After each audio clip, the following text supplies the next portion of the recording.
राष्ट्रीय दिव्यांग पार्टी ने आज डीसीपी साउथ को ज्ञापन सौंप कर दिव्यांगजन अधिनियम 2016 सभी थानों में लागू करने, थानों में रैंप बनाने व दिव्यांग उत्पीड़न की रिपोर्ट थानों में दर्ज करने की मांग की है। डीसीपी साउथ रविंद्र कुमार ने मांगों पर जल्द कार्रवाई का भरोसा दिया। पार्टी के राष्ट्रीय अध्यक्ष वीरेंद्र कुमार ने कहा कि अधिकारियों को दिव्यांगजन अधिनियम की जानकारी नहीं है, जिसके कारण दिव्यांगजन अधिनियम के तहत दिव्यांगजन की रिपोर्ट थानों में नहीं दर्ज हो पा रही है। अधिकतर थानों में रैंप न होने की वजह से दिव्यांगजन अपने उत्पीड़न का रिपोर्ट थानों में दर्ज करने नहीं जा पाते हैं। वीरेंद्र कुमार ने कहा कि थानों में दिव्यांगजन के साथ सम्मानजनक व्यवहार होना चाहिए। सम्मानजनक व्यवहार न होने से दिव्यांगजन अपने को उपेक्षित महसूस करते हैं। डीसीपी साउथ ने सभी मांगों पर कार्रवाई करने का भरोसा दिया है। आज ज्ञापन देने वालों में राष्ट्रीय अध्यक्ष वीरेंद्र कुमार, जिलाध्यक्ष के अलावा राहुल कुमार, प्रदेश अध्यक्ष आनंद तिवारी, अल्पना कुमारी, गुड्डी दीक्षित, वैभव दीक्षित, तृप्ति खरे, अनुराधा गुप्ता, सीमा कुशवाहा, यास्मीन शर्ला, जितेंद्र गुप्ता, ममता उमाशंकर आदि शामिल रहे। डीसीपी साउथ को ज्ञापन देने आए थे। दिव्यांगजनों के उत्पीड़न के मामले थे और कुछ समस्याएं जो गवर्नमेंट से ने आदेश किया है उसका अनुपालन नहीं हो पा रहा था। जैसे दिव्यांगजन अधिनियम 2016 वो लागू नहीं है थाने स्तर पर, उसको लागू कराने की मांग कर रहे थे हम। दूसरा जो है दिव्यांगजनों के थानों में रिपोर्ट नहीं दर्ज हो पा रही है।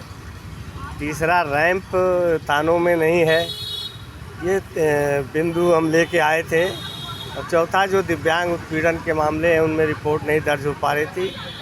तो इन 4 बिंदुओं को लेकर आज डीसीपी साउथ से हम मिले हैं रविंद्र कुमार जी से, और उन्होंने आश्वासन दिया है कि सभी मामलों में कार्रवाई होगी। फ्लैक्स बोर्ड जल्दी ही लगवा देंगे थानों में अपने स्तर से। रैंप के लिए हमने कहा दिव्यांगजन सशक्तिकरण विभाग को आप प्रस्ताव भेजिए, वो भारत सरकार से जो है आपको पैसा दिलाएंगे रैंप बनाने के लिए। तो ये तमाम चीज़ें हैं जिनको लेकर आज हम आए थे और वार्ता संतोषजनक रही है और हम लोग संतुष्ट हैं डीसीपी साउथ की बात से। आज हमारे कार्यालय में राष्ट्रीय दिव्यांग पार्टी के जो अध्यक्ष हैं वो आए और उनके साथ में अन्य भी जो उनके साथीगण हैं उनके द्वारा यहाँ पे आया गया और एक ज्ञापन इन्होंने दिया। इन्होंने पूर्व में सूचना इसके बारे में हमें दी थी और ज्ञापन में इनकी 3 बिंदु है। 3 बिंदु उन्होंने लिखित रूप से हमें अवगत कराया है कि जो एक जो नियम है, नियमावली है, उस नियमावली 2016 में भारत सरकार के द्वारा नियमावली बनाई गई है, उसका अक्षरशः जो है पालन कराया जाए।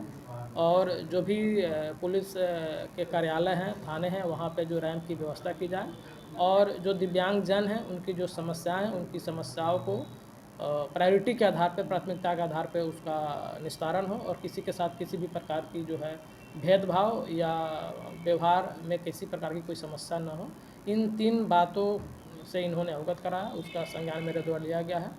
जो बातें हमारे स्तर से होनी हैं उसको मैं अपने स्तर से बाकी सभी जो हमारे अधीनस्थ हैं उनके साथ गोष्ठी करके उनको बातें बताई जाएगी।